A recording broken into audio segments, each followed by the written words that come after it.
Welcome to the Higher Power Travel Channel, and Min and I recently were on the beautiful island of Sao Miguel in the Azores, which are a cluster of islands off of the mainland Portugal coast. Actually, they're more in the Atlantic Ocean than they are near the coast of Portugal, but there's about 9 islands that comprise the Azores, and it was our second visit to this island. So in this video, I'm going to share with you lots of images from that wonderful trip. And also, it's hard for me not to make comparisons to our longtime home in Hawaii and comparing it to that cluster of islands in the Pacific. And also because we've spent quite a bit of time in the last couple years on the island of Madeira, also a Portuguese island off the coast of Morocco. I'm going to make some comparisons to that as well if you're interested in traveling to either of those areas, and just to kind of know what to expect, what the differences are. And so we're going to get into all of that, and so hope you enjoy some of these images from this incredible trip that we had to San Miguel. We are Dennis and Min. Come join us on our traveling adventures around the world. As an American growing up, I had heard of the Azores and I'd heard of Madeira only because for its wine. Cooking wine mostly was what my mom used it for growing up. And that's about it. I knew they were somewhere in the Atlantic Ocean and not much more. And it wasn't until, recent years that I discovered this amazing connection between Hawaii and Madeira, especially in terms of the ukulele and how that was born. But more specifically, both the Azores and the island of Madeira are Portuguese islands. And in fact, the island of Sao Miguel in the Azores was discovered in 1427. So the Portuguese have been there a long time. They were great explorers, of course, in the early part of the 15th century. And as many of you have probably realized, there's been a lot of buzz about Portugal in these last several years, especially geared towards Americans and Americans' interest in Portugal and visiting and possibly retiring as an expat and so forth. And I would say a close second to that now has been Madeira in terms of its level of popularity and interest from North America. And then thirdly, I would say the Azores, pronounced Azores in Portuguese, is also becoming a really, really popular hotspot for tourists from North America. Of course, because of the proximity, many Europeans and people from the UK have been going to these Portuguese islands for decades. So it's just somehow, some way in recent years that they've kind of been on the radar for Americans and Canadians. So I'm going to share some of my experience again, having been in Hawaii for many years and Min and I's visit to Madeira. And what really impressed me the most was the beauty, just the natural beauty of San Miguel. And again, the Azores is comprised of 9 islands, volcanic islands, just like Hawaii. If you count Las Vegas, that is Hawaii's 9th island, if you didn't know that.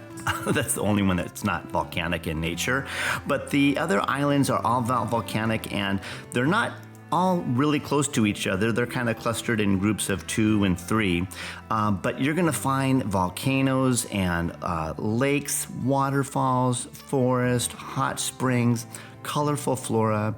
They've got an abundant marine life, fishing. They've got thermal baths, lava fields, tea factories. They grow pineapple there among with some other tropical fruits that you would find in Hawaii and Madeira. And the other reason for its popularity is because of the year-round mild temperatures.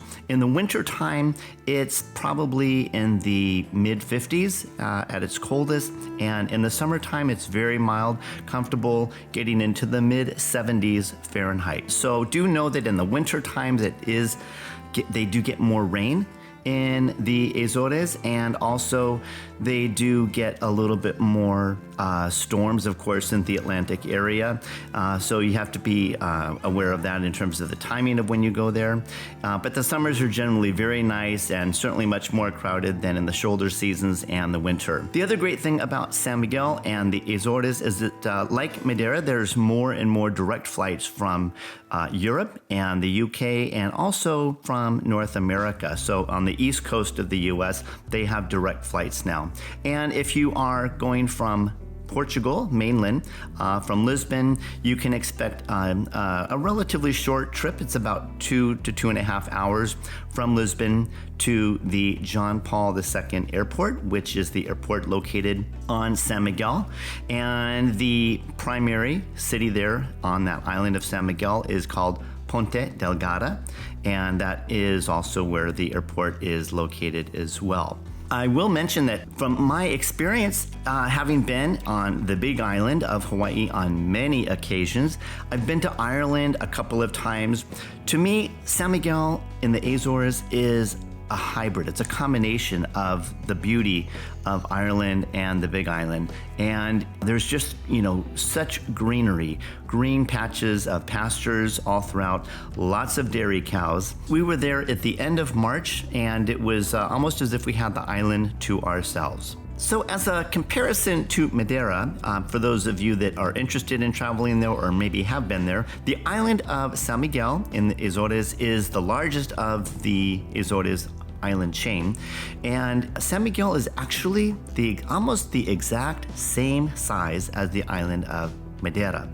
So that was very interesting. It's also similarly shaped, kind of an elongated island, and the population of Sao Miguel is about 140,000 people, and about a third of that lives in the capital of Ponte Delgada. There's, I think, at least another 100,000 people living on the island of Madeira. Similar size island, much more people. So I found it a lot more pleasant driving around, especially in and around the city of Ponte Delgada. But once you get out of the capital cities, whether it's Funchal, Ponte Delgada, it's pretty rural, fairly quick, and you have, again, a lot of open space on the roads, and the roads are paved really, really nice. And if you are wondering about how to drive in Portugal, how to drive in the Azores, because they're fairly similar, please be sure to check out another video we did on how to drive in Portugal, because there's some stark differences between driving there and what you may be accustomed to in the US. So Min and I stayed in the town of Lagoa, which is a little bit more centrally located on the island of Sao Miguel. And we rented a car, and there's quite a few options for rental cars in the Azores, at least on San Miguel. And so the prices were really inexpensive for our stay there for 1 week. We did actually find out a lot of great things about the island of San Miguel, and one of the things is that they are very, very self-sufficient for an island. Now, coming from having lived in Hawaii for many, many years, I wish I could say the same thing about the different islands in Hawaii.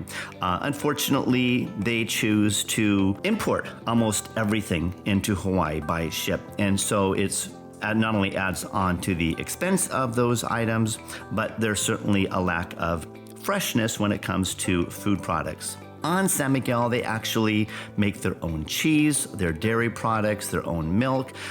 They have many chickens, so they have their own eggs, and they also have their own cows for dairy, for beef, and they are very self-sufficient when it comes to renewable energy sources. So whether that's wind energy, because it's a volcanic island, they have a lot of thermal activity that they tap into as well. So again, all those things could be happening in Hawaii, but for whatever reason, they just don't choose to try to be as self-sustaining, and that's unfortunate. But it was really impressive to see San Miguel and how much agriculture is taking place there. And one thing I also learned about the Azores in general is that they were awarded the top honor as the world's first leading sustainable tourism destination. That's a big deal. There's only 13 places in the world that have been given that designation, and the Azores is one of them. So that's really important because they're making a conscious effort to really find the balance between sustainability and also allowing for tourism. Again, comparing that to Hawaii, I think it's a little bit too late for a lot of that in Hawaii. They're still trying to some extent, but once you open that door for development, it's hard to go back sometimes. So anyways, I'm just going to be sharing with you a lot of these places around the island, and I'm not going to get specific as to like what day we went there, but we were there for a week, and I will tell you, if you're traveling there, a week on the island of Sao Miguel is probably sufficient. The first time we went there was actually part of a transatlantic cruise. So we ended up being on San Miguel for just one day, but we did take a half-day guided tour around the island, well, a part of the island. We did learn a lot from our guide. We really appreciated their information that they shared with us and allowed us to really see some of the most familiar sites there on San Miguel. But this time we were able to spend a lot more time. So we had a week there. When you take away the travel time on coming and going, we had a still good 5 solid days there on the island, which really did allow us plenty of time in a leisurely fashion to see the entire island. Now, I will share with you that if you're planning a trip to San Miguel, you can, do your research and try to set up these perfect, idyllic itineraries. If you're there for just 1, 2, or 3 days, I would definitely encourage that. But if you're going to be there for 4 days or longer, I don't really think it's going to be necessary to get that much into the details. If you just rent a car and you just drive around, you should be fine. Wherever you see a Miradoro sign, that is going to be a viewpoint or a lookout that's probably going to show you some magnificent scenery. So those are always labeled very well, and you can just pull over into typically some type of a parking lot and get some great pictures and then get back on the road again. But it's a relatively small island. You can cross the island from one end to the other in a couple of hours. So generally, when you get to a certain point, you start curving around back towards the direction in which you came from. So again, I wouldn't worry so much about having to set up ahead of time any kind of a big itinerary.